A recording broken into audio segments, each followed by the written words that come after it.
नमस्कार दर्शक बंधु मु आज एही वीडियो रे आपण माननकु कहिबाकू जाउछि कदली रो भजा किपरि प्रस्तुत करंती। जदि आपण माने के ही चैनल रे नुआ थांती चैनल को सब्सक्राइब करंतु एवं पाखरे आसुथिबा बेल आइकन टी ऊपर प्रेस करी पुनी ऑल नोटिफिकेशंस ऊपर क्लिक कर दियंतु। ताहेले एमिति जहा भी किछि नुआ नुआ रोसेई संबंधी वीडियो अपलोड करी सर्वप्रथमे आपण माने देखिबाकू पाई परिबे एवं चैनल को यथेष्ट मात्रा रे लाइक शेयर करबाकू मध्य भूलिबेनी।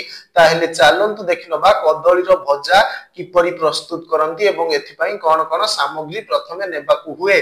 आवश्यक सामग्री अरुआ चाउल 1 कप, कंचा कदली 2टा, रिफाइन तेल 2 टेबुल चामच, कंचा लंका 5टा, जीरा 1 चामच, आलू 2टा, सोरिष 1 चामच,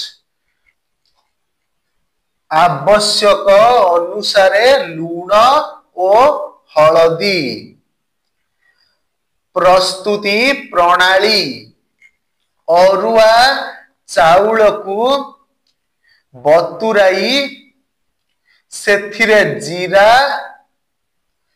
सोरिष और कंचा लंका मिसाई बाटी पिठौ प्रस्तुत कर। कदली और आलूर चोपा छड़ाई चेकी चेकी करी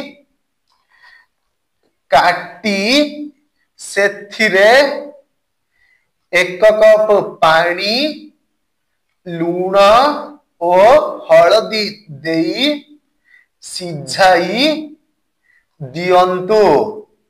सिझी गले एही परिबा को बट्टा मसला रे गोलाई तावा रे तेल गरम करी भाजंतु। एहाकू 2 पाख उलटाई पाची गले ओल्हाई आणंतु।